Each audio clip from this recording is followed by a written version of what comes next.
ඒ කියන්නේ මේ බේරලා තියෙන්නේ පුදුම විදියට.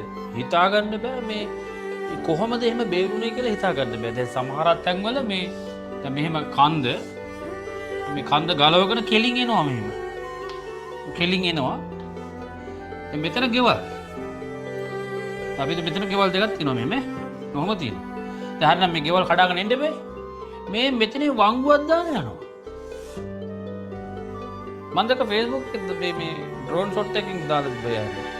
හිතා ගන්න බෑ කොහොමද මේ කියලා. සාමාන්‍ය එනවා නම් මෙහෙම ඇවිල්ලා මේ ගෙවල් දෙකක් කඩාගෙන තමයි. දැන් මෙහෙ තිබ්බ මේ ගෙවල් ඔක්කොම දැන් මේව කඩාගෙන තමයි ඇවිල්ලා තියෙන්නේ. මේ එකක්වත් නැහැ ගෙවල්. මෙතනින් වංගුව දාලා ඉහිලා. කොහොම වෙනවද කියලා හිතා ගන්න.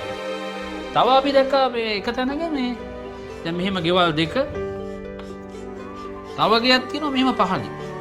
මේ පහලින් තව ගයක් දැන් මේ ගල් කඩාගෙන ඒ ගලුත් හිතා ගන්න බෑ නිකන් මේ කොහෙන් ආපු ගල්ද කියලා. මේ ගෙවල් දෙකම කඩාගෙන ගිහලා මේ ගෙවල් දෙකේ කෑලි බෑලි ටික මෙන්න මෙතන මෙහෙම රැඳිලා.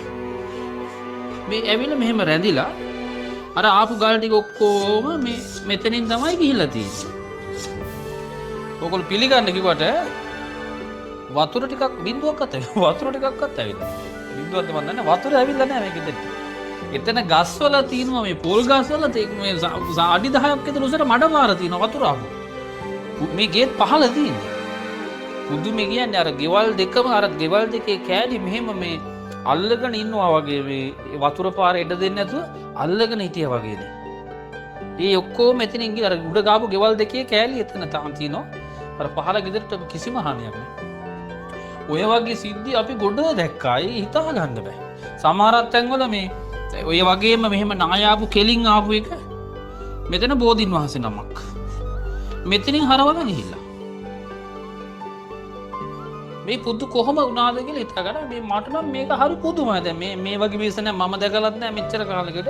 අමුතු දේවල් අපි දැක්කා. ඒ නිසා මම ඔයාලට කියන්නේ පුතාලා දුවලා කවදාවත් සතෙකුට මැස්සෙකුට හරි කූඹියෙකුට හරි වතුරේ ගිලින්න මැරෙන්න දෙන්න එපා.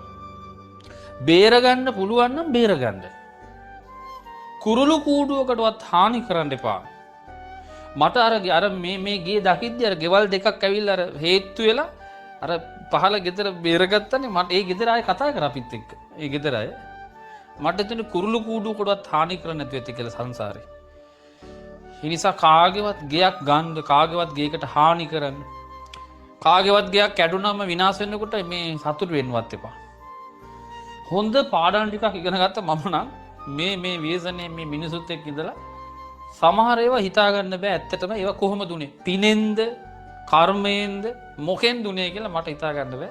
ඔය වගේ ඒවා හරියට අපි දැක්කා මේ සමහරුන්ගේ ගේ තියෙනවා කඩේ ගිහිල්ලා සමහරුන්ගේ කඩේ තියෙනවා ගේ ගිහිල්ලා